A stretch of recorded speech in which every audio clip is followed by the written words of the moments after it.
Dogs లాగానే food అన్ని dogs లానే ఫుడ్. ఇంకోటి ఏంటంటే దీనికి ఫర్ ఉండదు అనమాట. ఓకే. షెడ్డింగ్ అవుతుంది అన్న కొంచెం ఆ బాధ ఉండదు. అంటే కొంతమంది మాకు ఇంట్లో ఫర్ వద్దు అని అంటారు కదా, టాయ్ బ్రీడ్స్ కావాలి ఫర్ వద్దు అన్న వాళ్ళకి మ్యాక్సిమం ఓన్లీ ఆప్షన్ ఏంటి అని అంటే బీగిలే.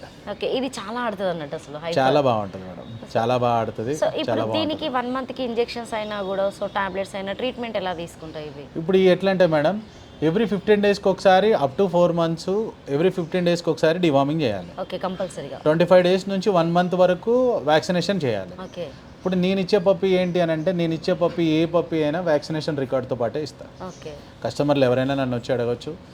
సో వ్యాక్సినేషన్ నేను ఎప్పుడు చేశాను, ఏం చేశాను అని క్లియర్గా రాసి వాళ్ళకి ఇస్తాను. ఓకే. సో ఏంటి అని అంటే, తీసుకున్న పప్పి హెల్దీగా ఉండాలి, కస్టమర్ హ్యాపీగా ఉండాలి. సో ఒకవేళ 1 month వాళ్ళు ఇక్కడ కంప్లీట్ అయిపోయిన తర్వాత మర్చిపోతే మీరు వెంటనే సో మేము వాళ్ళు కాల్స్ చేయడం, మళ్ళీ గుర్తు చేయడం అట్లాంటివి జరుగుతూ ఉంటుంది? డెఫినెట్గా మేడం.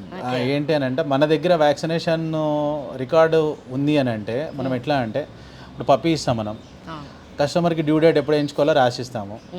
రాసి ఇచ్చినప్పుడు ఏం చేస్తామని అంటే, బిఫోర్ డేనే కాల్ చేస్తాం. సార్ రేపు మార్నింగ్ డివార్మింగ్ చేయాలి, ఎల్లుండి వ్యాక్సినేషన్ తీసుకురావాలి. ఓకే.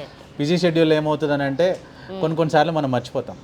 సో అట్లా మనం జెంటిల్ రిమైండర్ చేయటం వల్ల ఏమవుతుందని అంటే, పప్పీ యాక్టివ్గా ఉంటుంది. దానికి అవ్వాల్సిన టైంలో డివార్మింగ్లు కానీ వ్యాక్సిన్లు కానీ అన్నీ ఉన్నాయంటే హెల్త్ ఇష్యూస్ ఏమీ రావు. ఓకే.